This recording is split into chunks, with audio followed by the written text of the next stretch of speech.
morning, everybody, and welcome to Coffee and Football, presented by Bkcw. I'm your host, Blake Monroe, where I'm joined each and every day by the shaded Jerry Hamilton and Bobby Burton. Tell us where you're checking in from, what you're drinking, get those questions in. We're a little over 24 hours away from kickoff, guys, so we're going to jump right into that. Big news came out yesterday. Arch Manning named the starter.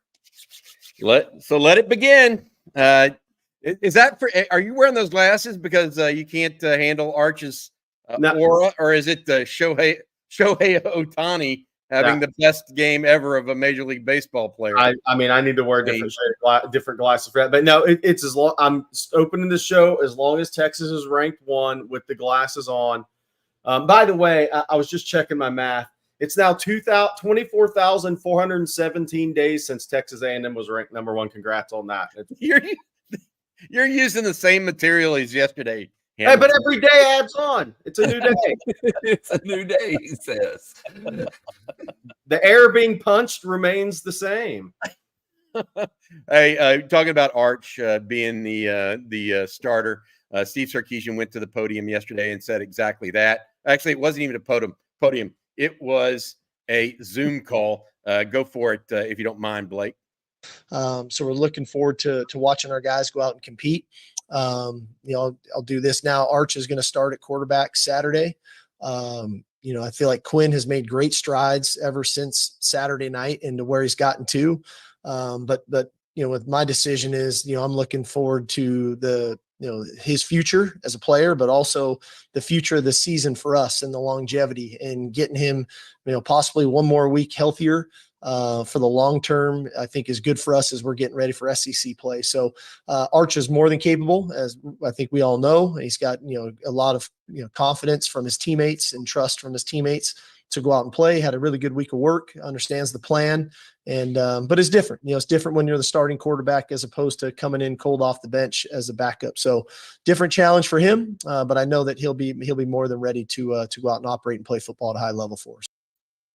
Good stuff there, Blake. I appreciate it. Sark yesterday, Jerry and Blake, I felt like he was very genuine with the media about this situation. I think that the Longhorns are going to come out and go hard and see what they can get out of Arch Manning in this offense. I wrote an article this morning, Jerry, and I'd like your feedback on it a little bit as well. We can get into that later today. But, Longhorns have dominated in 3 straight games. They have not even been within 2 scores at any point in the second half of any game. Not even within 2 scores. I mean, most of them have been 3 scores and more. The question I was thinking to myself this morning is, why is that? Is it quarterback play? Is it Steve Sarkisian in his bag? Is it the defense is more versatile now so that when the offense goes out and scores, the defense can kind of play that game that is complementary? And I came back to something else. Mine was the offensive line. When you have a foundation on the offensive line, it's hard to be a roller coaster as a team because those guys don't change. So I want to talk about that a little bit today later, if y'all don't mind, if we get a chance. I think that's a big piece of the pie. I'll give 2 thoughts on that, and the chat won't like where I'm going with one of them. Is I do agree on offensive line play, and I just think the speed of this Texas team, even versus Michigan as an opponent. But the bigger thing, Texas hasn't played a good offensive team. That's true. I mean, that can actually legitimately score with them. That's a big part of it, too. And if you look at the Texas schedule this year, who is that? Who is that? I mean, Ole Miss isn't on the schedule. Kalen DeBoer's not on the schedule. Tennessee's not on the schedule. Eli Drinkwitz isn't on the schedule. So you put those 4 guys with the name Steve Sarkisian, that's the best 5 offensive minds in the SEC. Texas doesn't play any of them. So who is? I mean, that means Texas is going undefeated. I'm not saying that. Texas could lose to Georgia. I mean, it's football, but it's because they haven't really faced a team that has near the same offensive capabilities they have. Or speed. And I'm going to bring this up, guys, since we're talking about the game here. A little bit of movement, very, very little bit of movement here online. Of course, it opened with Texas as a 45-point favorite. Midweek, we saw it go down to 44.5. Now it's at a whopping 44 even. So 1 point movement throughout the week. My question to y'all, does Texas win by 44 or more? I'm taking I think Texas scores in the 40s. I went 42-6 on this game. That's where I think it's going to end up. Arch is going to be good, but I think ULM, they're going to call off the dogs a little quicker than Jeff Traylor did. Like Jeff Traylor was still trying to think he might have a chance in that game in the second quarter. I don't know that ULM is going to be feeling that way. So they're going to try to burn clock. I also think that Texas is most likely to utilize Trey Owens in the fourth quarter and not necessarily open it up there, but just get him some reps. So I'm in that Texas is going to score in the 40s, but not necessarily hit that home run and get into the 50s. What about you, Jerry?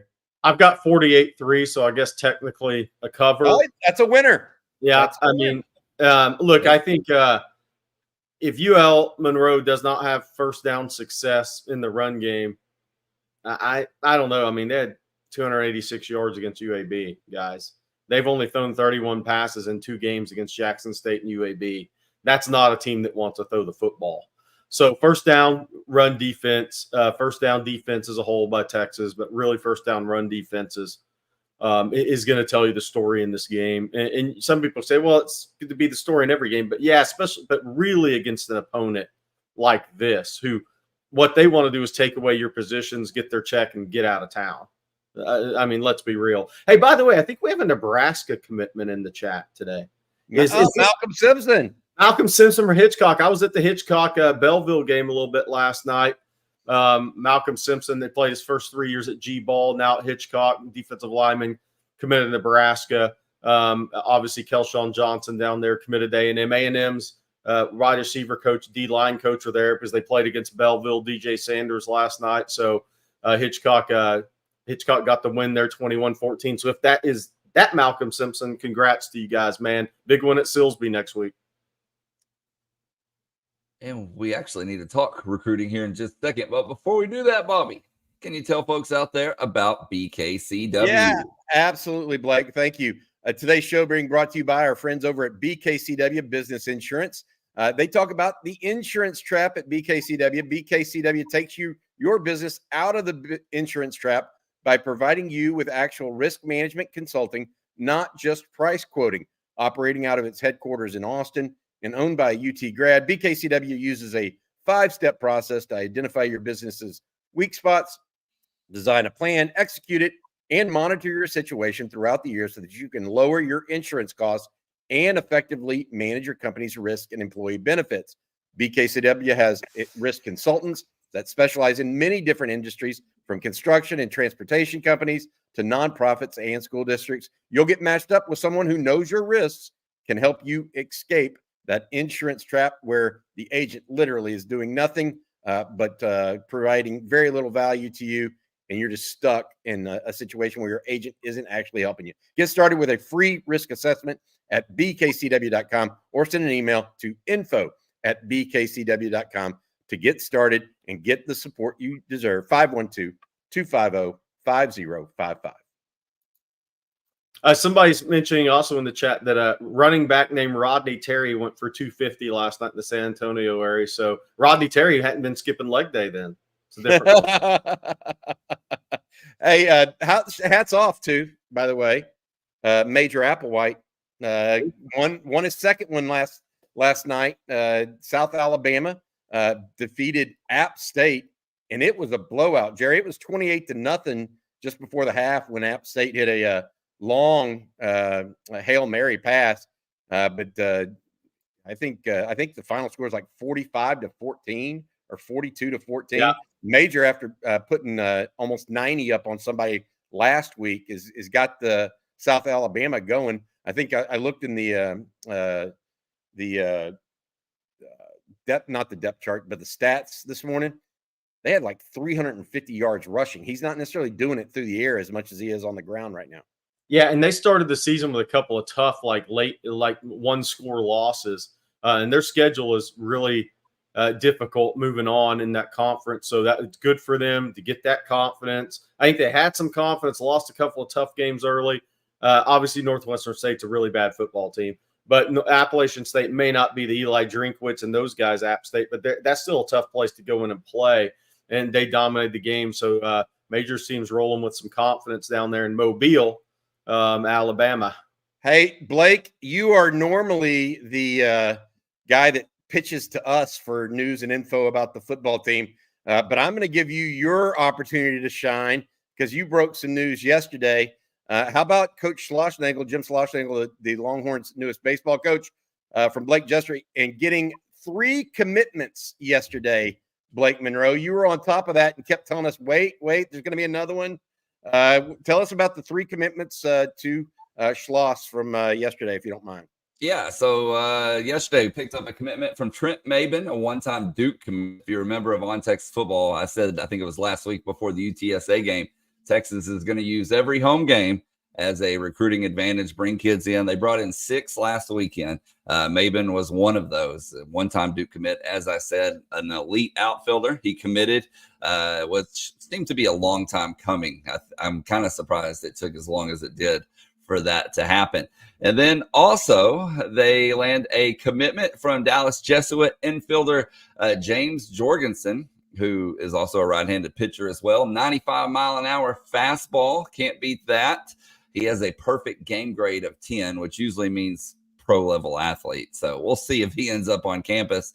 And then Schloss also closed out the night with Finn Waters, a commitment from him. He's a pitcher from Tennessee.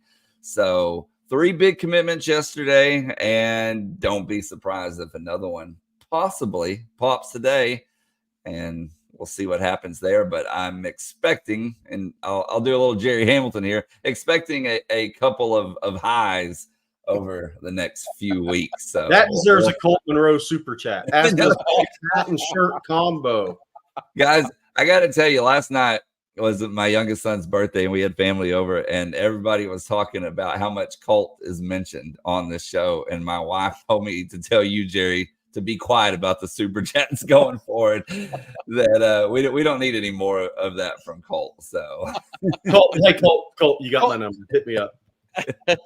Colt's learning the old-fashioned way, spending mom and dad's money. Yeah, Colt needs to go find himself a job, is what he needs to do. Yeah, there's that. Sorry, Colt. Sorry, I bring that on to you. Gary Smallwood has one. Is Texas recruiting Quentin Gibson from North Crowley? He's a smallish receiver that's very fast. Probably 5'8", 160, 165. Texas is not showing interest in him at this point. I think TCU's his one Power 4 offer he has. But North Crowley bombed Rockwall last night. They've now beaten, let me see if I get this in order, Lancaster, DeSoto, Denton Guyer, and Rockwall to start the season. They lost to Duncanville in the state semis last year. And North Crowley is probably either second or third most talented program on that very, very talented stretch of I-20 at this point. I mean, Duncanville's the most talented still. North Crowley may be 2 this year, going to all those schools. I mean, obviously Jonathan Cunningham, Texas linebacker commitment, 4-star for us at On Texas Football. He's playing a physical brand of football. John Turntine's an absolute beast pulling. The quarterback is a hell of a high school quarterback, but he'll be a very good slot receiver in college. He's a one-time TCU commitment. The running back's fast. The guy that Smallwood asked about's fast. They have a tight end, the young tight end in 27 class. That has Power 4 offers. They've got 15, 16, 17 D1 kids on that program, and they have them at the right places. Ooh, from the golf course in Syracuse, New York, Mike. Hey, here's one, Jerry. That's something you won't see in December. No, you will not be at the golf course in Syracuse in December. Bixby Horn. The OU defense is not the 85 Bears. They are currently only ranked 8th in total defense in the SEC, and they have played nobody. They certainly have not played a great list of offensive juggernauts. Houston is just not very good on offense. Tulane is not what they were a year ago. They lost their quarterback, lost a couple of their big playmakers. I agree. But I would say this to Bixby Horn on this, Blake, Monroe, and Jerry. They are not the 85 Bears, but I'm telling you, they are talented. Yeah. And they do take away the ball really at a high level. I think they lead the country right now in takeaways. I think they have 10 takeaways through 3 games. That's strong. They have an opportunistic defense, which can keep you in games. The problem is I don't think their offense is going to be enough to keep them in this game against Tennessee this weekend. Yeah. That's where Bixby, you may be right. They're not the 85 Bears. I don't think they are. They're just opportunistic and have good players. I just think Tennessee's going to kind of overwhelm them. I'm going to be honest. I think that they may have a little come to Jesus in Norman this weekend. Yeah, what's interesting about Oklahoma defensively is they're bigger up front. Venable's done a good job. They're big and athletic linebacker. The young kid from Crandall's actually starting to play a lot and play really well. He can play in space along with Stutzman. Good at safety, right? Gentry Williams being out. Is he out for the year? How long is he out? That's a big injury for Oklahoma. He was their best corner.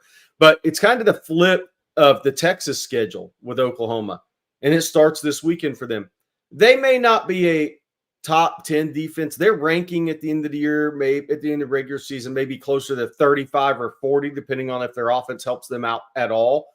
But that defense is going to go up against Heupel, Kiffin, Drinkwitz, Sark, and DeBoer. If their defense is ranked top 40, 35, 40 at the end of the regular season, that's probably like having a top 20 defense in college football, because how many teams are actually going to go up against all 5 of the offensive minds in the SEC? Not many. A&M and Texas don't. So they got a tough schedule for their defense. So their offense better start to help. Here's another question. This one from Patrick Smith. Heard Kelvin Banks is being asked to rest this game and Trevor Gooseby will get the start. Have y'all heard anything? Let me say this, Patrick. I made mention of this early this week, okay? And I'm not saying it applies to Kelvin Banks or anybody else on the Texas roster. So I'm not giving anything away here. But I told you guys, and I tried to communicate it, that Texas may sit some guys in this game to get healthy. Now, Kelvin Banks had a stinger in the last game. That's what he went out with. So it's not something that is going to be, what's the best way to put it? That's going to be something that worries you throughout the year. At the same time, do you want your starting left tackle necessarily being that guy that gets out there and gets injured in a game against Louisiana Monroe when you have the SEC schedule next week? I just think, look, we'll see what Sark decides to do without mentioning names right now about who he might sit, who he might play. He mentioned Wisner and Blue were game time decisions. How'd you like to go into a game with just Jarrett Gibson, one out of your 5 scholarship running backs entering the season? We'll see what happens here. My point being that I do expect Texas to sit and or rest, if not sit, some guys when the game is in hand, like sooner than later, maybe sooner than they have in weeks previous.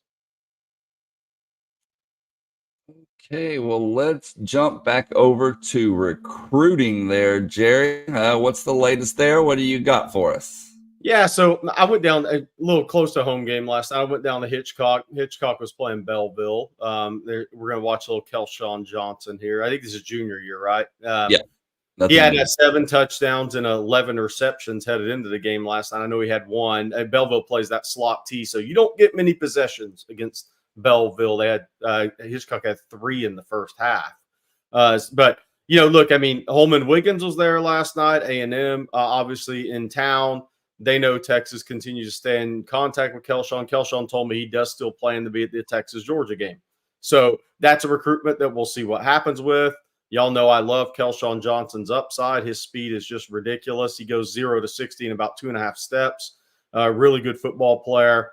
that's very productive this year. Still not, he's not 100% right now. I don't think he had a turf toe. I think he kind of got kicked. So he had a really sore toe. He actually sat out their scrimmage. So we'll see what happens. We'll see what happens there in this recruitment in late October, early November. But Texas remains in contact with people around Kelon Johnson. He's still scheduled to come back for the Georgia game. Is that right? Yeah. As of right now, we'll see if A&M can change his mind, but we'll see. Then another Texas A&M commit, Chase Sims, defensive lineman from Richmond Randall, remains scheduled to make his official visit to Texas next weekend. That's going to be Texas' start their big 2 visit weekends of the season. And Chase Sims, but he'll beat A&M this weekend. So A&M's trying to slow that Texas momentum. I think if Chase Sims follows through, makes that official visit in 2 weeks, I think A&M's going to be up against it as long as Sims and his family like what Sark and Kenny Baker have to say in that in-person meeting. Walter Mathis scheduled to be at Mississippi State game in 2 weeks. I mean, that's a big one. LSU defensive line commit. I think it's one of the best D linemen in the country. D line's kind of taking center stage right now. And you look at it, I mean, your whole D line class is going to be a class of flips on some level, right? I mean, that's the reality of that. Defensive back, I think Sark's they're really deep sea fishing right now. We'll see if any of those guys make it to campus. That's the whole key there for me. Linebacker, we'll see what happens there. Madden Faramo not scheduled to be in Austin as of earlier this week, this season. So then you have Nwasu Boateng coming in October 19th. Texas hasn't been pushing him as hard as Notre Dame, some others have been. So we'll see if Texas begins that push in mid-October, if nothing is materializing with Faramo in terms of getting him back on campus. So that's kind of where things are at. I think that third receiver is going to be a speed guy in this class as of right now, subject to change. But I think that's where things are headed. I'm looking at 26, 27 guys in this class. Obviously, we talk about Michael Terry a lot.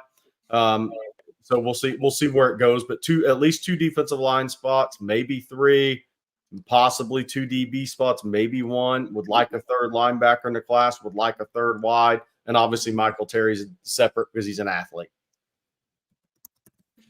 And a couple of recruiting questions here for you, Jerry. I'll mention, because Malcolm Simpson was in our chat. He's making really good strides at Hitchcock. I think the move's been great for him. Committed to Nebraska. I know Texas has looked at him. Some other people are looking at him. So where that goes, we'll have to see for Malcolm. But he's doing really well. A lot of natural strength with that kid. And David Rawls wants to know, Jerry, any surprise visitors expected for tomorrow? We'll double check, but I haven't heard anything as of late last night. But that doesn't mean somebody's not going to pop up tomorrow night game. Jalen Lott's the main name. Jonah Williams supposed to be on campus. So, I think Jalen Lott visit's a big one. He didn't come last week because they had a Saturday game, but he's a 2026 kid he's similar to Nick Townsend as a prospect in that he's a top 100 level kid in the country at corner or wide receiver. There's just not many of those guys. So I want to say this because a lot of people in this chat don't know who his dad is. And I think it's important. His dad is James Lott, who played at Refugio, played in the secondary for the University of Texas, and I believe in the early 80s, and ended up being he was the national leader, I think, for a long time in the high jump. Yeah. During high school, just absolutely incredible in that category. I feel like, Jerry, that people don't realize how tight that family is. And that does play well into Texas. But look, Jalen's his own individual. He's his own individual. So we got to make sure of that. Is James Lott the best recruit to ever come out of Refugio? There's also, let me give you a couple other names. Toya Jones played at A&M, and Willie Mack Garza. Yeah. Who's also from Refugio. Now, somebody else may have others that predate me, but those are the 3 that I remember the best. Does anybody else have someone else from Refugio? Somebody threw in Nolan Ryan. Nolan was Alvin. Yeah. But he may have his ranch in Refugio nowadays. That may be what Colton's talking about. Okay, here. Everyone's weighing in on Nolan Ryan. There's another one I wanted to ask you here, Jerry, from Juju Juice. Is Kenny Baker making a good impression on recruits with how the defensive line is playing? I think more, and it's not take away from the D line. I think it's just the way the team looks overall and the way they're winning. The crazy thing about recruiting to me is all these kids, if you talk to 80% of these kids, they want to talk about, like, hey, what's your first memory of football? Scoring a touchdown. Why you like basketball? Making shots. I mean, it's like offensive minded. So it's crazy that when you're a really good team with really good offense, that it carries over to defensive recruiting. So I'm not sure that, any D lineman sat there and watched Texas and said, oh, D line, that's why I want to go to Texas. I think it's the whole thing. And that's not to take away from Kenny Baker, the guys at Texas. I'm not sure they're looking at it that way necessarily. I think they see the defense as a whole is playing really at a high level. And I just think the development, the program, I think there's so many things going for Texas there as a whole in recruiting. Because they don't have – the D-line guys are playing well, but it's not like they're making as many of those splash plays. You're not going to have the splash plays of a Byron Murphy and Sweat. So you're not going to have as many of those type of plays to where it's like put them on the reel and throw them out there. But I just think so many kids are offensive minded now. They like the whole thing. I mean, I remember talking to kids about Bama when I was doing this nationally, when Nick had all the wide receivers and talking about those guys talked about the Alabama offense and Devontae Smith and Jalen Waddle and Henry Ruggs and Jerry Jeudy as much as they did the defense. I think that's kind of where we're at these days with kids. But it's winning. It's beating really good teams. It's being ranked. It's the defense as a whole looks good. I mean, the whole product right now. And I just put up a story on TexasFootball.com this morning about NFL draft prospects on this team. And there's quite a few. Oh. It's a ridiculous number. Yeah. It truly is. The amount of talent that Sark has put on this team right now, Jerry, is getting to that level of the elite of the elites. I saw a note the other day. Texas, I think, had 30 or 31 players on NFL rosters to start the season. Alabama almost had 2 times as many. I think they had 59. That's where Texas wants to get. It wants to get. And I do think with this past draft class, the one coming up and then the one after that, Texas has a chance to be in the 40s pretty quick, to be honest. Real quick. If they keep hitting on the portal guys that get drafted, they will be there. Yes. All right, y'all. We got a lot more questions coming. But first, Jerry, will you tell everybody about Goodr? Well, I probably can since I have the shades, right? I'm going to give it a roll. I wore them last night. You know what I found out Goodr can't keep from doing? Mosquitoes biting me all over. We got to get some mosquito repellent Goodrs is next on the list. Stylish sunnies starting at only $25 a pair. No slip, no bounce, all polarized, all fun. 1-year warranty. I just got to read it. You don't need it. 30-day free returns. You don't need that either. And then there's the 3 new high-performance styles. I'm going to tell you about one. But by the way, these sunnies are the sunglasses designed to make you feel like the best athlete of all time, even if you couldn't make the minor leagues. All 3 frames of these new high-performance styles are UV 400 polarized lenses. I'm going to talk about the Astro G, Blake, just for you, because the Rangers are almost finished this year. Shielded sunglasses that prove the sky isn't the limit. Nothing is the limit. Epic is a lifestyle. Fully adjustable nose piece. No slip tipple grips. Anti-fog coating. If you want to support the show and try a pair, Goodr is giving On Texas Football listeners free shipping. You go Goodr.com/OnTexas. Use that code OnTexas, all caps, for free shipping. Goodr offers 30-day money-back guarantee.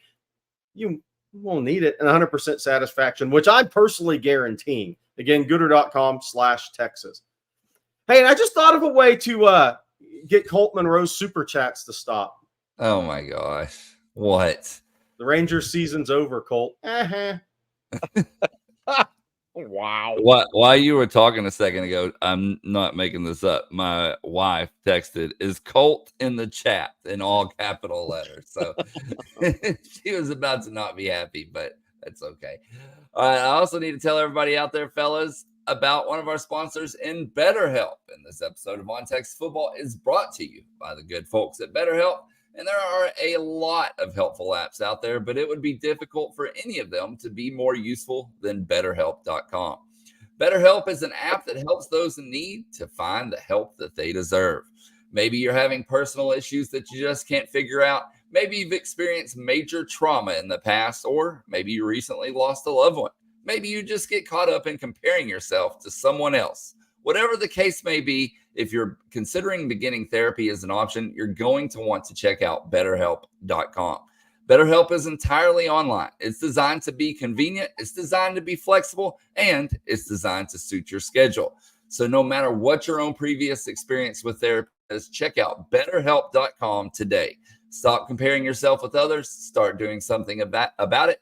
Visit BetterHelp.com/OnTexas, and they're going to give you 10% off your first month. Again, that's BetterHelp, HELP.com/OnTexas. And as I said, we got a lot of questions, guys, a lot of super chats. And so we're going to just jump right into those here. Johnny Epps, what are 3 non-conference games you would like to see? Personally, he says North Carolina, California, and Nebraska. And he wouldn't mind Colorado either. But if you got to be king for a day, what 3 opponents are you putting on that Texas schedule? Interesting. Why Cal? I mean, Texas already got their butt kicked twice by Cal. Between Cal and Maryland, those are just those 2 teams represent the bane of my existence for 10 years. Cal and Maryland. 2 losses in bad ways. I did see this earlier, Johnny, and I wanted to mention Nebraska real quick and the job Matt Rule is doing up there. Do you guys realize tonight Nebraska plays or hosts Illinois? Okay. Brett Bielema, head coach at Illinois now, rebound from Wisconsin to Arkansas to NFL O-line coach to now up at Illinois. Do you realize those are the 22nd and 24th ranked teams in the country right now? Backtrack 40 or 24 months ago. Those teams were horrible. 24 months ago. Now they're both ranked in the top 25. Good job by both of those coaches at this point. Nebraska, I love that idea. I'd like to see Texas play someone on the East Coast more so than the Atlantic Coast. And so how about, I mean, look, if you want to get down to it, how about Texas versus, I don't know, not Boston College? What is a good team? Virginia, not even them. There's not really, I mean, Rutgers doesn't count. That's not a good game. There's not any good East Coast teams. You know, Penn State's not really East Coast. It's in the middle of Pennsylvania, right? My answer's thinking about Miami might be good. Yeah, my answer's thinking about the fans, because you're not going to load this thing up with the SEC schedule in front of you, especially as the SEC continues to expand. I'm thinking about you, the fans, right now. I'm going to go with Hawaii return game, home and home, UCLA and San Diego State. UCLA and San Diego State. I'll take San Diego State for sure. San Diego is one of my favorite places to just go and hang out. And Hawaii, I'll take that one. I agree with that. UCLA is a good area or Arizona State. But UCLA plays at the Rose. You know, look, I get it. I get it, guys. Maybe Arizona State. It's actually a really cool venue to go to a game. Yeah. That have never been out. The stadium's built into a mountain, basically. It's awesome. It's awesome. In Tempe. Hey, by the way, a little trivia for the chat. You younger guys may not get this unless you've been watching Longhorn Network. When Texas played at Miami, when Texas played at Hawaii in the John Malkovich era, Who was the sideline reporter for ESPN that game? Don't answer, Bobby. I told you this 2 weeks ago. Does the chat know who the sideline reporter was? Because that would have been 96. I do. 95. And you didn't tell me. I Well, think you I know who it is. Do you want me to say it, or do you want to let the chat answer it? Go for it. Was it Kirk Herbstreit? Yep, Christian Kruger hit it. That was Kirk Herbstreit early years before he ever became face of College Game. They was doing sideline for that game for ESPN. He saw Ricky Williams' first game as a Longhorn. Yep. Bust off a, 60, 70-yard run. Yep. That's when you knew Texas had a little something special there. Hey, guys, I want to get back to something we talked about earlier and really get into it. I know we have Mr. Thibodeau coming here pretty soon from the Warhawks side of the view. We get each and every week we try to get the opposing view from a beat reporter. We've got that coming up. But I want to go back to what I was talking about earlier a little bit, and that is why do you feel like this team has been so consistently dominant? Because if you look at it, 139 points to 19 across 3 opponents. That's dominant. So why do you think that Texas has been this dominant consistently? And I go back and I'm telling you, yes, high-end quarterback play is part of it. I think good defensive play, especially in the secondary, is part of it. But I circle the offensive line, and they haven't given up big plays to their opponents, like no big misses really. They've been able to run when they needed to at times. They've been able to pass protect, and that they've kind of been the pulse of the team, I think. And when they're dominant, the team's dominant. You have time to get those guys with the ball in space, etc. Yeah, I think that and just team speed. I mean, just think about, and I know Michigan lost a lot, and offensively they have their struggles, but defensively, as long as their offense doesn't derail their whole season, their defense is one of the best in college football still. They're really good. And just how much faster did Texas look than Michigan? A lot. I mean, so offensive line, I agree. They played when your center's playing at that level, you already know what your left tackle is. Obviously, Hayden Connor's a steady at left guard. Campbell Hudson combination strong at right guard. Cam Williams may have had his penalties in that game, but in the run game, I mean, he was moving guys, right? And he's flying up NFL draft boards, by the way, the more he plays. So, yeah, they've got that. I mean, look, when's the last time Texas had 2 top 2-round level picks at offensive tackle? Mike Williams and Leonard Davis? Yeah, early 2000s. I mean, so it's been 25 years, 23 years, I guess is what the exact number is. 23 years since they've had 2 tackles that the NFL is looking at as really high draft picks on the same team. This one from Jack Lala. Bobby, Syracuse Horn had a great question last night for Rod, Coach, and CJ. Do you and Jerry think Arch will be as accurate as Quinn hitting guys on the move? If not, how will it impact Yak? If he's not, it will definitely impact Yak. I actually think he's going to be more than fine in this. He was good when he did the pass to Isaiah Bond was behind the line of scrimmage. It was a timing route. The RPO to Matthew Golden was underneath, and it was on target, right on his forehead. I actually think Quinn and Arch are very similar in that category right now. Now, the thing that I think is going to be different between the two, or I question heavily, is whether or not Arch is going to be able to throw that intermediate ball as well as Quinn. If you're grading Quinn Ewers on things that he does well versus things he does great or poorly, the thing that Quinn Ewers does as well as anybody can do is throw the 20-yard intermediate pass in time, in sync, and on the money. I mean, Jerry, that is a different cat. I don't know if Arch can or can't do that yet. We haven't really seen that on a consistent basis, but Quinn gets to that second level and lives there sometimes. Yeah, with extreme accuracy. That it won't be so much the passes behind the line of scrimmage, Jack, that I think people will worry about. I think it's that intermediate throw, man. When he throws an over route and lays it right on JT Sanders or Gunnar Helm's chest? That's the question I have. Yeah, they have different strengths. I'm sorry, I was laughing when Bobby was going because there's somebody in the chat that's going to be so wrong it's not even funny as usual. But they're different because I think Arch throws the ball vertically down the field outside the hashes better. Quinn is strength on the ball down the field is between the hashes. What's going to be interesting to me is how many more longer developing plays this Sark run with Arch down the field. That's what's going to be interesting to me. And so your offensive line pass pro really has to be at a premium if Sark does that with Arch a little bit more Saturday night.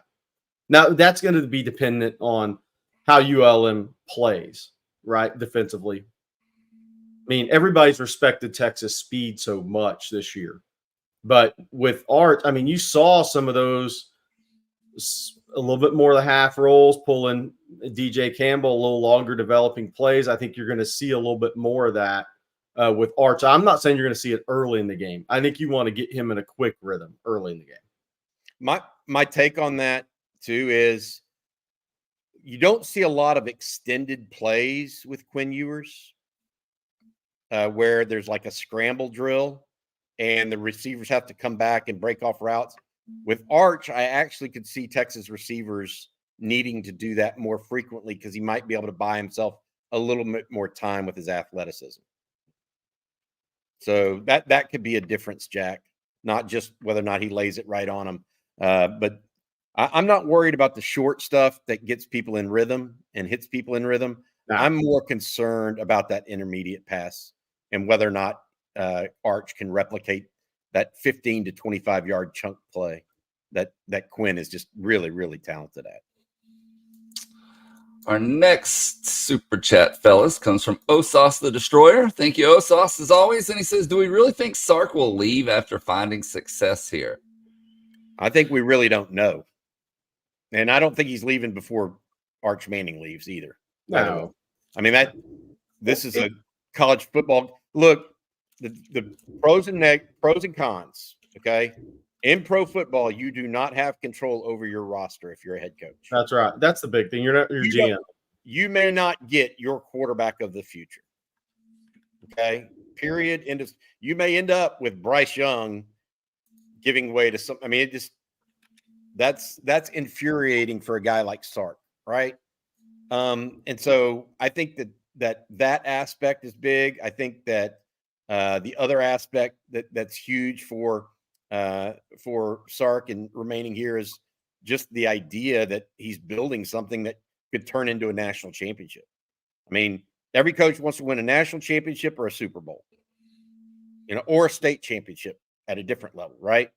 The goal is a championship. Right now, Sark hasn't done that yet. And he's not getting paid much less than the highest coach in the NFL. So it's not going to be about money. And if he keeps winning at Texas, I could make an argument that he might make more than some NFL coaches because it means that much to the university. All right, we're going to bring in our special guest in just 1 second. But before we do that, Bobby, I want you to tell folks out there about Babbel. Yeah, absolutely. I think I've documented this pretty well. I've been trying to learn Spanish in my spare time. I do that with Babbel, the science-backed language learning app that actually works. More than 16 million people have downloaded and used Babbel. Babbel's quick 10-minute daily lessons are handcrafted by more than 200 language experts to help you start speaking a new language in as little as 3 weeks. Be a better you in 2024 with Babbel, the science-backed language learning app that actually works. I've been using Babbel for going about 3 months now, and there's no doubt I'm getting much better. Here's a special limited time deal for our listeners. Right now, get up to 60% off your Babbel subscription, but only for our listeners at babbel.com/ontexas. That's babbel.com/ontexas. Get up to 60% off at babbel.com, spelled BABBEL.com/ontexas. Rules and restrictions may apply. Please join me in using Babbel. It's a good place to start stuff, guys. All right. Thank you, Bobby. One day we're going to hear that in Spanish, right? That whole ad read. I'm better. I'm not that good. All right. So I'm going to bring in Dusty here from warhawkreport.com. Dusty, how we doing this morning? Good, man. I feel like it's still kind of early, but it's always exciting when it's Friday because it's right around game day. Yeah. Are you already in Austin? You headed this way? I will head that way in the morning. I'm actually I relocated Warhawk now in the Houston area, and so it's a short, quick drive. It's always great when the Warhawks kind of come to my neck of the woods. Obviously, with Texas State being in the lead, they're closer, so that's a lot easier than the 6-hour drive back to Monroe. Dusty, I got to ask you this question. Thank you for joining us, by the way, on Coffee and Football. The strengths of this Warhawk team, in your opinion, and how they look going up against the Longhorns this weekend. What can Texas fans expect ULM to be actually pretty good at this weekend? You ready for the worst answer ever? I don't know. I mean, there were 74 new players coming into this season that when the Jackson State game came along, we didn't even know what we were going to look at, right? I mean, we knew Booty was going to be the quarterback. We knew Max Larson, the Florida State transfer, was going to be the kicker. Ryan McKenzie was going to be the punter. Andrew Wells was going to be the long snapper, and that's about all I could have really told you of the sure bets. 2 games in, and with the bye week, I still don't think we really know what this team's like. We know that they like to run the ball a lot. We've had a pretty good offensive line there, as indicated. I heard y'all talking earlier there about the yardage we were able to put up against UAB. But what does that translate to Texas? I really don't know. And so I think that this team still has to try to find their identity. It's probably not the best week to try to find your identity against the number one team that, everyone always questions, is Texas back? Well, I think we finally found out that Texas is back this year. I wish they weren't, so that we had a little bit better of a fighting chance before we go into Sun Belt Conference play next week. But I think that there's still a lot of unknowns on this team that I don't know what to expect. I know a lot of words to say that. Yeah, so what did UAB or UAB? What did ULM do well against UAB? Because I think there was a 32-6 win. They won the turnover battle 3-0. What did you see that you liked from ULM in that game? Yeah, I mean, the fact that they were really able to establish the run game was big, because that was definitely the big advantage. And then they were able to take advantage of forcing the turnovers when UAB was in a threat to actually score, and capitalizing that, obviously, with a pick six, and then stopping those drives. So I really like the secondary. I like the linebackers, linebacker / defensive end Billy Pullman, a JUCO All-American there at ULM. He came in strong, and I think he's one of the best defensive players that we've had in a while. I really thought that Tristan Driggers, who had a great spring, was going to be one of the bigger names that we would hear about. Really haven't heard that much from him. Like him, yeah. Yeah, you beat a UAB team 32-6, convincing score. Jerry mentioned the turnovers there. That same UAB team last week went to Arkansas and gave the Razorbacks a little bit of a scare. Is it possible ULM is a little bit better than maybe what people are giving them credit for right now? No doubt they are. And then I think that also there was a lot of revenge factor with Bryant Vincent being snubbed for that UAB job. Over half the staff coming over from UAB or having close UAB ties. A lot of Alabama guys on the team, from the state of Alabama, that is, that really kind of motivated that team to want to go out and win that game, want to go out and do well in it. Some UAB players transferred over as well. So, yeah, it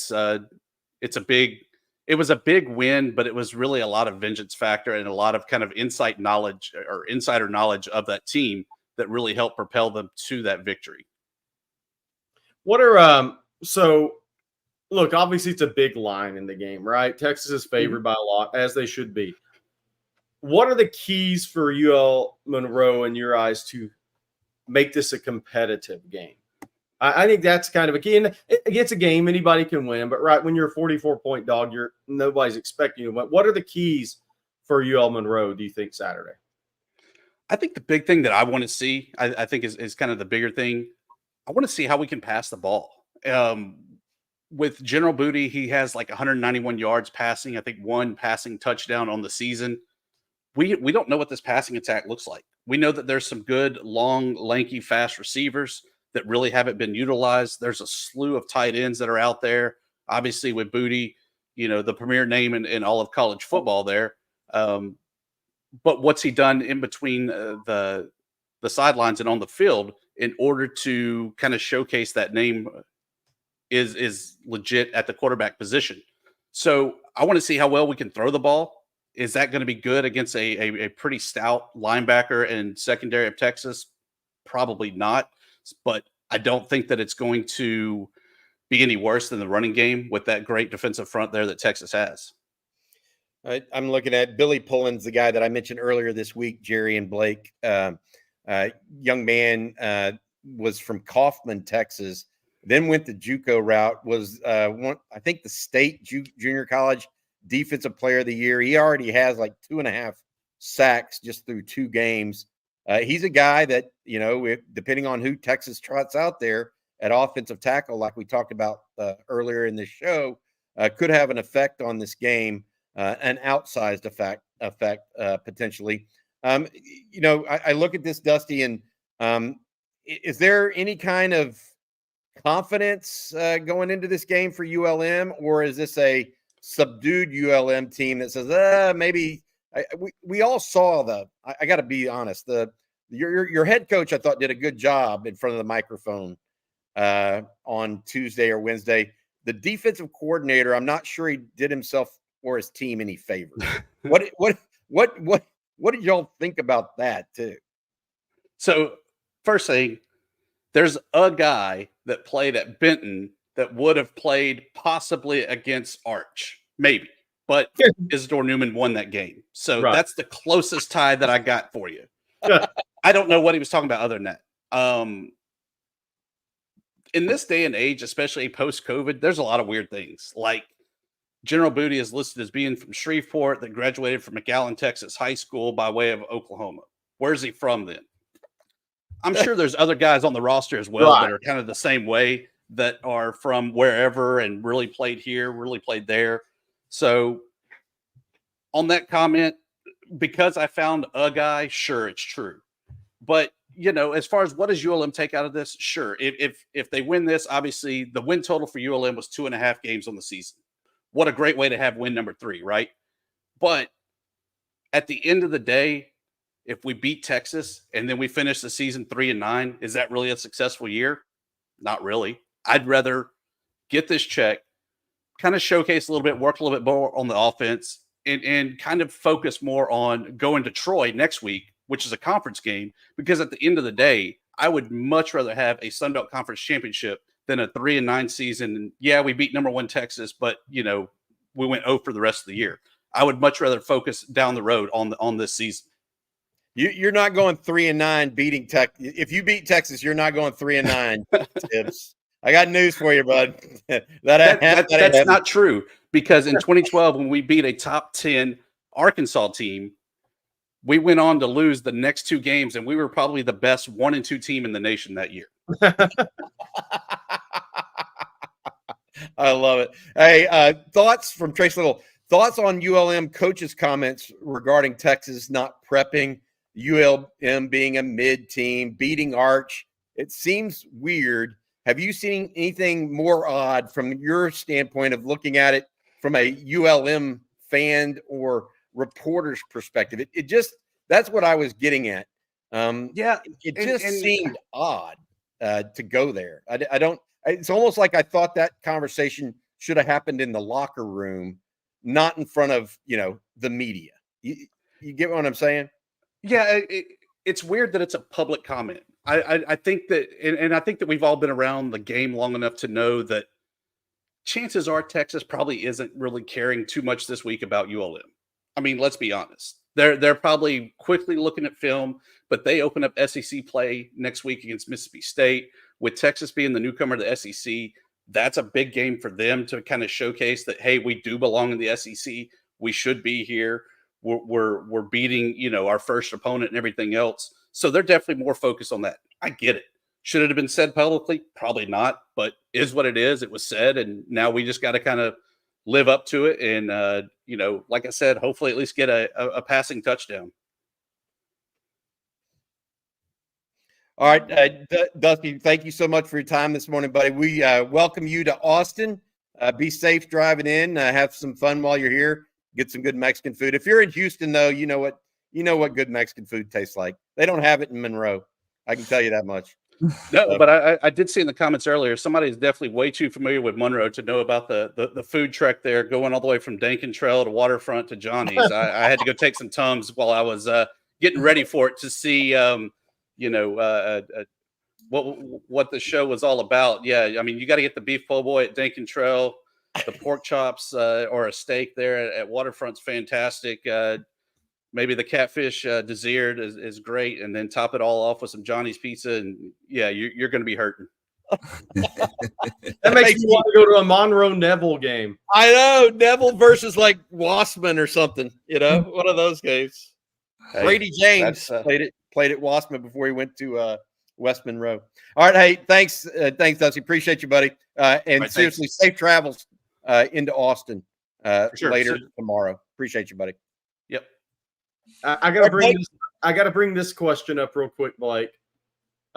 Yes, Jackson Arnold's starting, and prayers never been more important the next 24 hours. All right, keep going. Good gosh. Only you, Jerry. Okay, I gotta get a couple of these out of the way real quick, guys.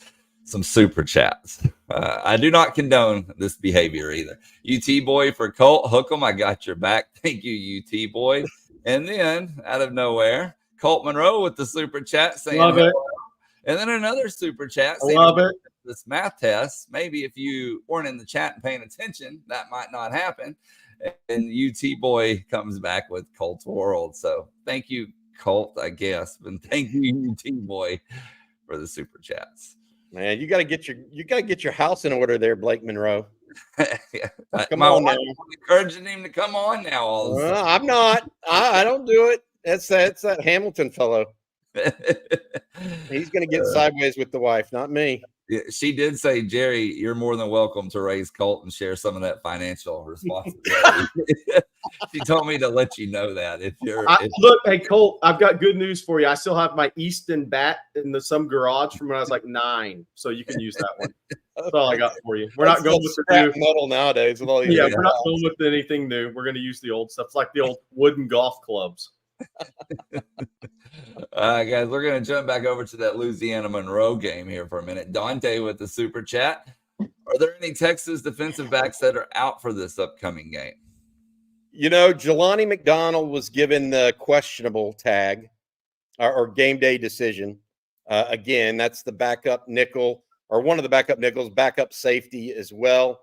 The other one that I'm kind of tracking right now is Xavier Filsaime. He was on the injury report for UTSA. If he's on it again, that'll be 2 consecutive games.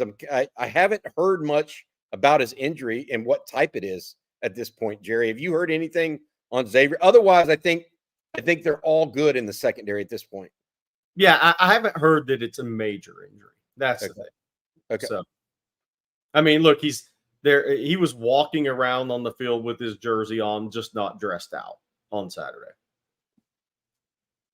All right, our next super chat here it comes from Jarrett. Thank you, Jarrett, for the super chat. I hope to see Anthony Smith and Trevor really show out tomorrow. Do y'all think Sadir Mitchell is on a similar projection as Sweat at this point in his college career?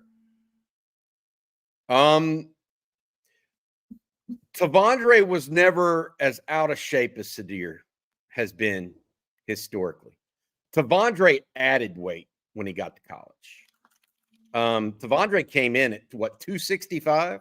265, 275, but he played basketball senior. So, I mean, he gained 80 pounds by the time it was over. I don't think Sadir and Tavondre on the same. So Sadir has played he played his most snaps ever last week with 10 snaps.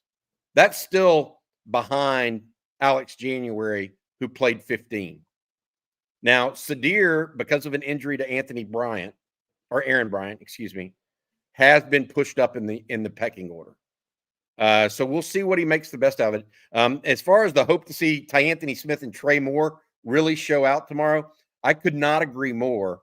I think that the depth of the Texas defense is a question that I had going into the season.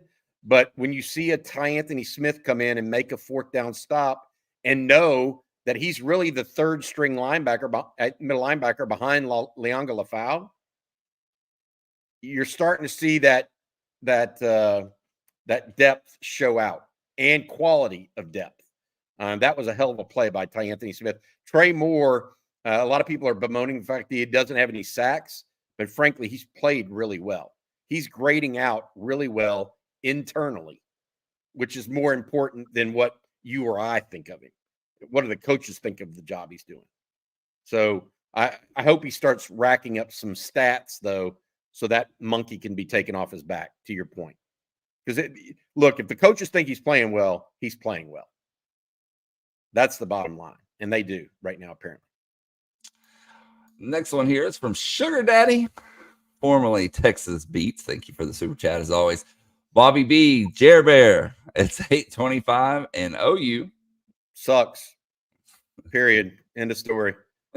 I'll answer for Stoops. I will always say that for the rest of my life. I'll answer for Stoopsified. It's 3-0. I love having Stoopsified here. And then we have a super chat from the Boring Math channel. I'm going to check that out for Colt, apparently. I played against Josh Booty at the year my Marshall, Texas team went to the Dixie Youth World Series. Blake, who had the sweetest swing you ever saw in high school. Mine was Eddie Furness. From Nacogdoches. He could really. That was a blast from the past right there, the Morning Math channel. Josh Booty was drafted by the Marlins, Florida Marlins, I believe, as a shortstop. Josh then went on to be quarterback at, I think he signed with USC, then signed with LSU, then went pro baseball, then bounced back to USC for some time. General Booty is not the son of Josh Booty, though. He's the son of Abram Booty, I believe. Yeah. He is the former wide receiver. The sweetest swing in high school ever. Blake, do you have anybody that you high school really limits it, that's the tough part of that question. Well, I mean, the easy answer is Ken Griffey Jr. Yeah, without a doubt. But I didn't see him personally in high school. So Shohei Otani played high school baseball probably too. Yeah. That is one of the best baseball games a player can play. And that leads me to our next super chat, Bobby, from T-Ball 75. We'll just tie that in. Shohei, 51-51. What did he do? Hit 3 home runs last night. Is that right? 6 of 6, 3 homers, 10 RBIs, 2 stolen bases. That's insane. He got the 2 stolen bases first, so he got to 51 steals and was sitting on 48 home runs, and he hit 3 bombs. That is just outrageous. He's a freak of name, and then he's a great pitcher too. I mean, started an All-Star game as a pitcher. I mean, he's doing things.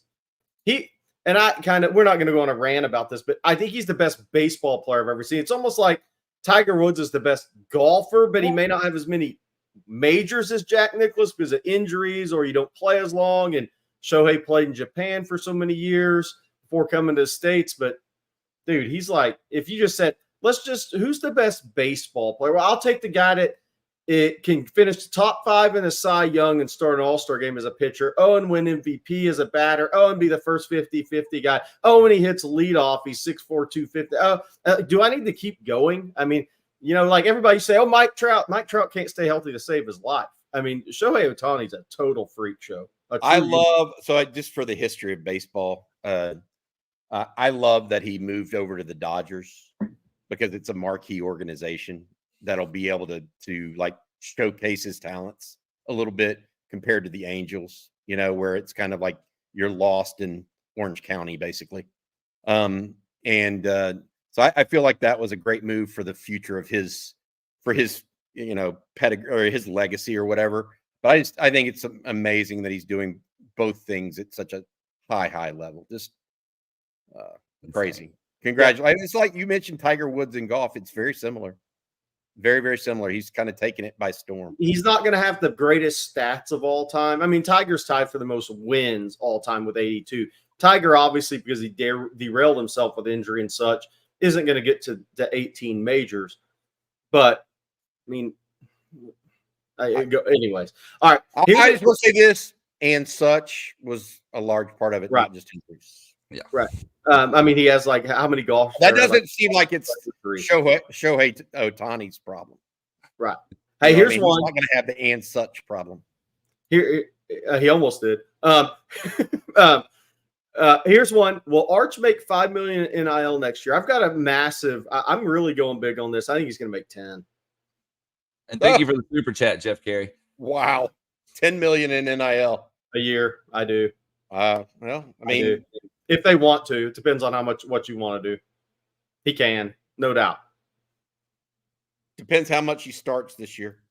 He starts 4 or 5 games and plays well. I agree. If he starts 1 or 2 games, I don't even know if doesn't it see matters. much action in the SEC. We'll see. But he's definitely going to be college football's most marketable player next year. I think he's going for. He'll go as high as he wants to go. Yeah, that's true. Okay, our next super chat, fellas, comes from Sugar Daddy once again. Thank you. As always, y'all remember that picture of Mac, Akina, and Diaz yelling on the sideline? We've come a long way. Well, hey, Mac and Manny can shake hands on the field again this year. They play each other as head coaches. Very true. You don't think that's going to be one that Manny Diaz has circled? You know that. You know that one is circled. And getting fired on the tarmac will leave a mark. I mean, it will leave a mark. I may have to watch that game just to watch. We have a watch with us. Yeah, for North Carolina Duke. No doubt. Oh, man. Actually, my apologies. I wish I would have saw this a little bit ago when our guest Dusty was on, but he said the Louisiana Monroe defense coordinator was, or she said, excuse me, Louisiana Monroe defensive coordinator was lying when he said some of his guys played and beat Arch. Why? We kind of went in depth on that. But again, my apologies. Ashley or I would have definitely put that up during that interview. To be fair, he could have been talking about 7-on-7 youth league. We don't really know. Yeah, that's true. There's technicalities. Yeah, dude. Why do that to yourself? And Nick Ramos, you're the defensive coordinator. Let the head coach make the news if there needs to be news made. I'm just telling you. You're up there to say, "Oh, we're going to go try hard." You're the defensive coordinator. If the head coach wants you out there saying stuff like that, he'll tell you to. I doubt he did. I doubt very seriously he did that. He'd like to slink in and slink out. Hey, Nick Ramos has a good one here. Apparently, the Florida AD is going to be allowed to make the next hire. That's going to be an interesting search because all things start with Jimmy Sexton in the SEC. Well, Scott Strickland is the AD at Florida. He's former AD at Mississippi State. He is not adverse to controversial hires. So that's interesting. The problem. Anybody that has a job opening right now, especially if you're a high level like a Florida, is you're truly affected by the college football playoff now. I mean, you know, the 3 of the names you're going to hear the most whenever this thing officially opens is going to be Kiffin, Drinkwitz, and Lanning. Well, you know what they all are? Ranked in the top 10. And our next super chat here comes from Trace Little. And he says, Bobby, I remarked that Helm is like Witten. You thought Witten was more athletic. You still feel that way. Helm looks pretty darn good. Yeah, I think Witten is not only bigger, I think he's more athletic than Gunner. I think Gunner's being terrific, playing terrifically, but Jason Witten is a plus athlete as a tight end. Now he's not, I say A plus, he's an A athlete. Gunner is going to be an A minus in the NFL ranks in that category. Still make a team, not unlike a Jared Wiley, and get drafted, etc. But Witten is a Hall of Famer, maybe. I mean, look, believe me, I'm on the Gunner Helm bandwagon. I'm not on the gold jacket Gunner Helm bandwagon. And then Sonny, go ahead, Jake. Kim, I want to bring this one up. Nick Robertson or Taya Katoa better at 26 IOL. Nicholas Robertson at Klein High, Katoa at Euless Trinity. I can tell you this, both could commit to Texas. Texas thinks they're both really, really good players, and I do too. I think Katoa has maybe more upside. He is a massive, just natural power guy. Nicholas Robertson, look, he gets the ultimate hat tip from me. He went to Texas camp because he was hurt in the spring when Kyle Flood went by to see him, so Texas didn't offer him. But he wanted to compete and get the Texas offer. He showed up to the Texas camp June 1st with a cast on and still was the most physical player out there, and Texas offered him. And I think arguably both are maybe slightly Texas leans right now. We'll see how it works out. It's early for those guys. Sonny V with the super chat. Tip of the hat to the tireless Jerry Hamilton. We really need to get that guy some tires. Maybe you need like a Michelin or a Goodyear. Yeah. You were out, hey Jerry. You were out in was it Hitchcock last night for the Kelon Johnson, DJ Sanders, Malcolm Simpson game? What do you think of the Hitchcock quarterback that's going to Texas Tech? You didn't mention that earlier. High level athlete, will need a lot of time. He started to work on shortening his arm. He had a long arm. He's a very high level athlete. He had a really long release. He actually works. He's starting to work with, do a little work with Steve Van Meter, who was the Friendswood High coach, Pflugerville Weiss Hutto for years. He did a lot of quarterback training with Cam Ward, but when Cam Ward was in high school and early on in college, he's not one of those name guys. A retired high school coach that does a really good job. I'm not saying that because he played at Friendswood on the state title team, and my dad was a coach. Van's just really good at that stuff. He's got great eye for it, great communication. So he's working on, and they'll really begin that work, I think, in the spring, tightening his release. But if he has patience with his development, he has a chance. Really good athlete, but he needs to just be patient with it. And then Slick Rick here says, what kind of rehab is Quinn doing to get healthy? Any concern it's a sports hernia? Your thoughts? Look, I have not heard that it's a sports hernia. I've been told that he got popped and it was a slight abdominal tear near the oblique. That's all I've been told. So I was worried too when it first happened that it might be a sports hernia where the lining actually comes out, the intestine, etc. But I have not heard that. The rehab, in my understanding, is just literally rest and small, slight exercises to rebuild the tissue. It's not heavy exercise or anything like that. Hey, by the way, I know we got a couple of super chats we got to get to, then we got to get out of here. But I want to mention this. Hall of Honor this weekend at Texas. So tonight, I think, is some pretty big speeches, and I want to congratulate everybody going in, but obviously Marquise Goodwin, Colt McCoy, Alex Okafor, Reggie Freeman, Omar Quintanilla, a lot of great Texas Longhorns players are going in the Hall of Honor this weekend. Obviously, they'll be celebrated on Saturday around the game. Omar Quintanilla won Texas a national championship in baseball with a throw out from third against Rice. Good stuff. Love that. Ryan, go say it. You got the super chats. Go ahead, Blake. Okay. Let's see here. Edward says, what are your thoughts on our basketball program? Are we trending down? Do you think Rodney Terry has built a better roster than Coach Beard? I think we got to see the product on the court. I talked to somebody earlier this week, and I agree with that. I think the roster is much improved. There's bigger guards, more versatility on this team in the backcourt. They can play more lineups effectively. It's all going to be about guys buying in the roles, pulling together, pulling the same direction. You essentially got 6 guys who could average double figures. Okay. 5 starting spots. Kendall Weaver's fine coming off the bench. 5 starting spots. That means either a Jason Kidd or Kaluma is going to have to come off the bench. That means either a Jordan Pope or a Tremont Mark is going to, or Julian Larry, which one of those, probably Marker Pope, is going to have to come off the bench and accept a Serge Ibaka Rice role. If all that works out and all these guys are pulling in the same direction, then they have a chance to be a really good basketball team this year, because I do think it's a much better roster, more athletic, more versatile, bigger guards. You can play big 3-guard lineup, which it's been a long time since Texas has been able to do that.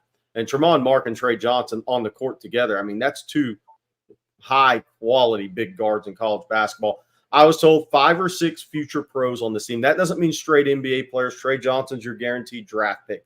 5 or 6 guys that'll play pro ball on some level on this team. So you got a chance anytime you have that.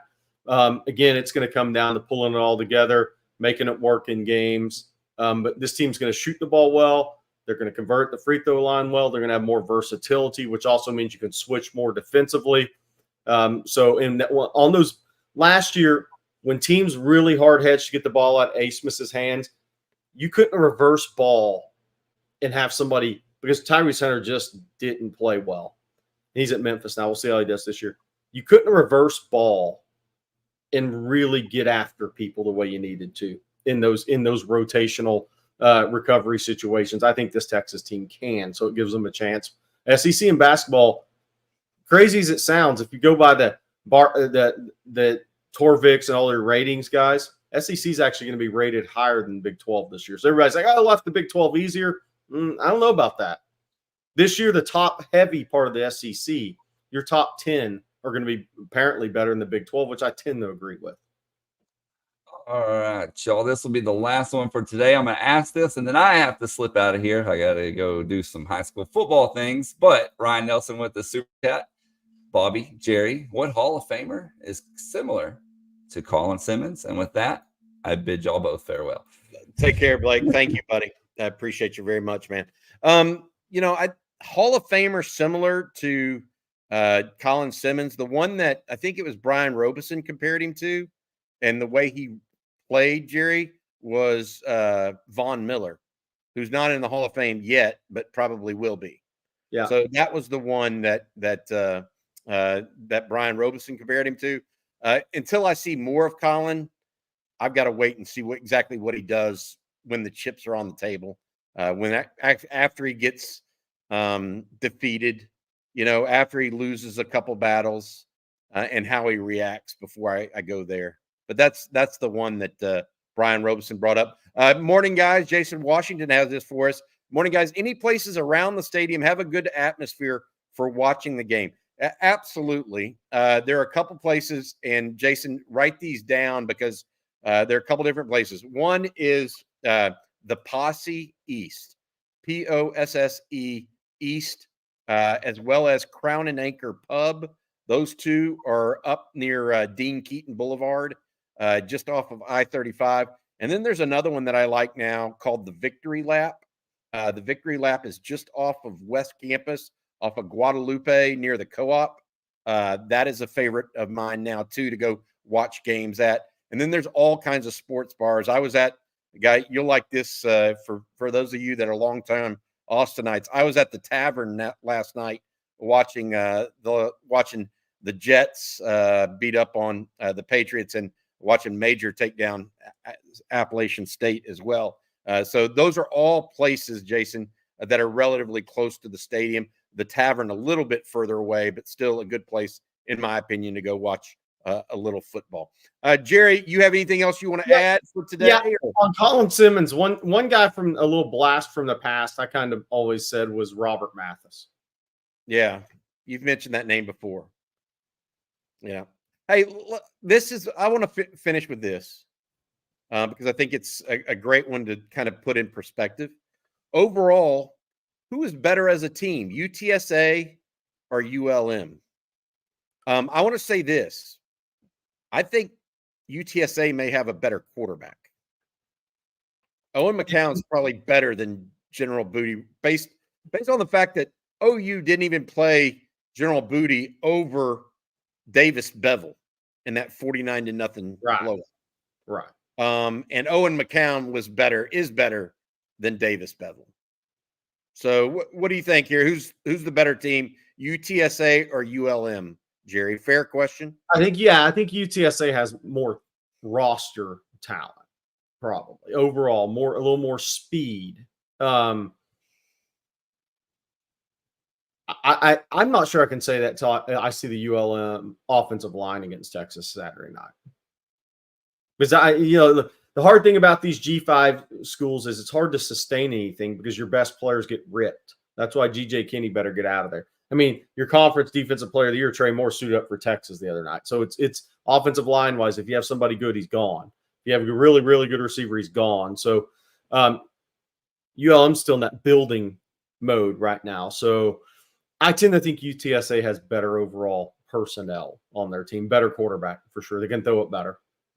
All right, I want to mention this before we get going here. We got a couple of different things we need to mention as promos for this weekend. Our game day, first of all, we start off tomorrow morning. Myself, CJ Vogel, and Rod Babers talk Saturday conversation before the Longhorns take on the ULM Warhawks, brought to you by our friends over at MyBookie. Then we have the Texas tailgate, 3 p.m. starts from 3 to 4 with South Point Dodge and Hargrove.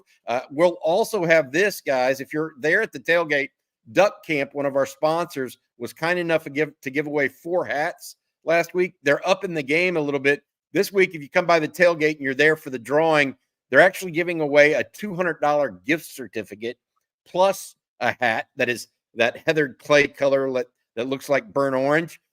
You can reach them at duckcamp.com. Again, a $200 gift certificate and a free hat. Then we have the Watch With Us, fellas, at 6:45. Aaron Hogan takes the mic and goes from there. And post-game live, immediately following the game, brought to you by our friends Flight by Yingling. A lot of stuff in store for you as well there. And then also I want to say this. Thank you again to our sponsor, Bkcw, each and every Friday morning coffee and football brought to you by the folks at Bkcw. They help you escape the insurance trap. You don't just get random price quoting. You get a plan for your business, commercial insurance and employee benefits. 512-250-5055. Reach out to them at bkcw.com or info@bkcw.com as well. Thank you so much, as well as Betterhelp and Babbel. And of course, Jerry, you can end it since Texas is still not ranked number 1 with some sunglasses.